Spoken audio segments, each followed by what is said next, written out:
Hello, this is Matt Dalke, and I'm going to share my wiki page and also just go through some basic steps on how to create a wiki. The first thing you need to do is go to wikispaces.com, create an account. You can use a username or email address and a password. It's quite simple to do, and you just click sign in, and you're ready to go. I'm going to show my wiki to you. I just created a wiki as a way to help introduce myself to parents and students. Obviously, it'd be something as a communication tool to parents and students to let them know more about me, my class. It's always good to have as much communication lines as possible that are open to the public. As you can see on my front page, I have my wonderful son Tyler. I was his baseball coach last summer.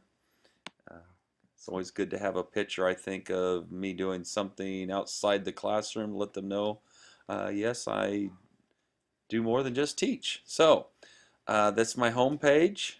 Pretty simple. I also have a course description on my wiki, and I think it's really important to have as much information, try to keep it as simple as possible so parents know what we are doing in class.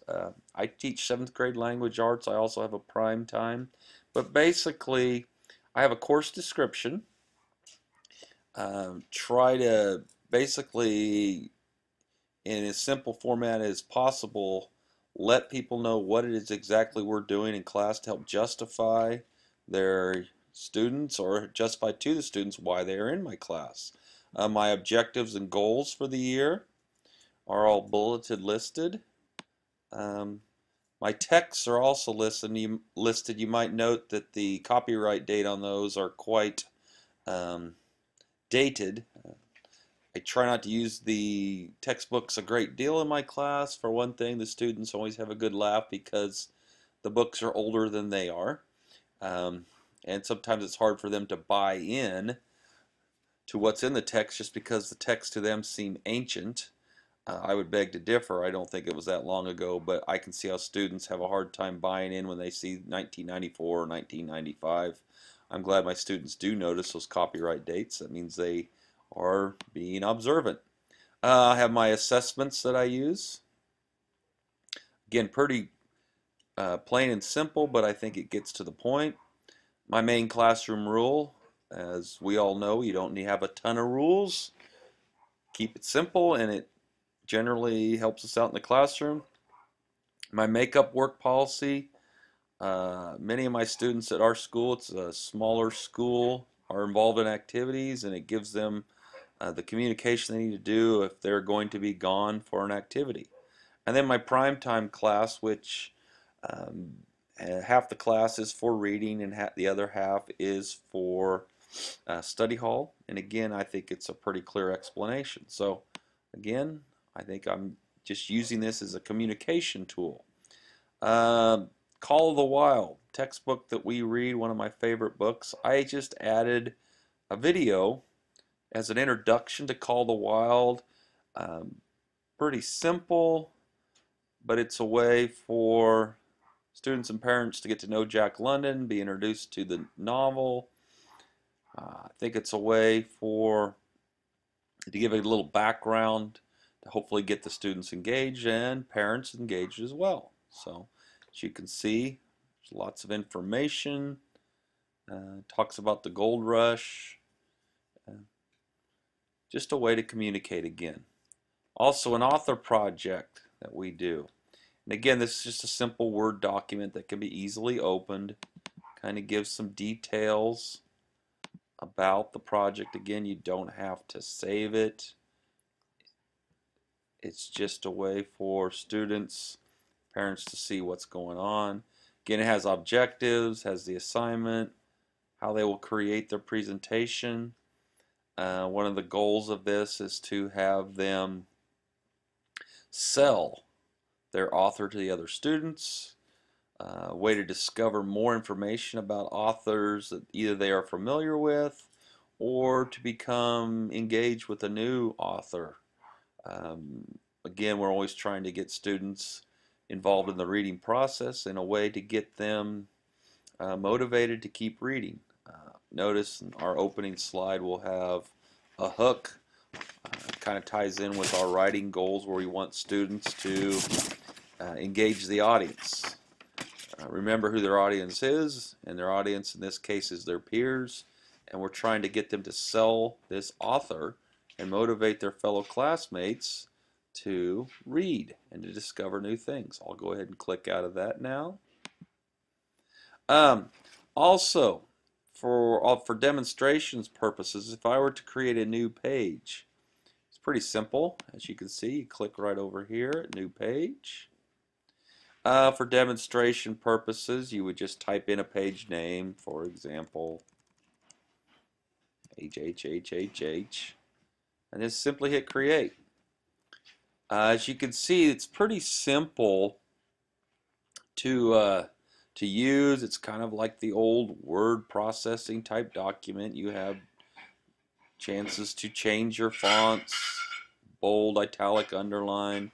Of course, you can use various fonts and headings and bulleted lists, numbered lists. Also, if you wanted to click and put a website in, that would be kind of a neat thing to do. Pretty easy. You can just link text in there. You can have external links.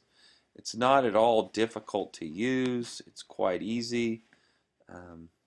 What's also nice, you can add little widgets. Again, not difficult. Tables. Okay, and it's just like a Word document. It's quite easy to use. You might need to help explain what you're doing. You have a preview and a cancel and save, which is nice in case you don't like what you have. Real simple, quite easy to use. Again, the page doesn't exist. You can create it by clicking the edit button. So that'd be how to create a new page. If you want to manage your wiki, okay, right over here, you can add, there's, excuse me, there's all sorts of options. One thing that I kind of liked was that you can invite people to your wiki. One thing that we're really striving for at my middle school is to get our students to have an email address. And that way I can invite them to the wiki. I can expand on this wiki. It's quite easy, and I know I've been pushing for, this is my 3rd year at our middle school. I really want our students to have an email address. We don't have a 1-to-1 laptop to student ratio, but we try to use the laptops quite often, and simply to invite students, if they had their own school email, it would make it quite easy. I only have, or I'm saying only, but at this school I have 92 students. I can list up to 100 email addresses. It would be really, really great to invite them to that. What I think I'm going to do as I keep expanding on my wiki is start inviting parents to it. I do have access to many of their emails through PowerSchool, and create an email list and invite them to my wiki. It's pretty simple. All you do is type in the email addresses, separate by comma, send it out. There's already directions here or a message. You know, it simply says I've made a wiki on Wiki Spaces I'd like to share with you. It makes it easy. We can start discussions, a way for parents to even get involved with discussions. So I highly recommend this, and again, I'm really pushing for our students to have email accounts. I know at our high school they do, and it really works well for teachers as another way to communicate with their students. Again, I thought that for me, that's what really, really hits home. Again, wikis are quite easy to use, quite easy to manipulate. I can see this as something that you could even update on a daily basis. My goal is to do that. Assignments for parents to see what's going on. I know most schools have web pages and individual websites for teachers, but what I like about wikis is you're giving an individual invitation to parents to be involved, and I think that kind of helps um, really exemplify what you're trying to create. So again, that's my wiki.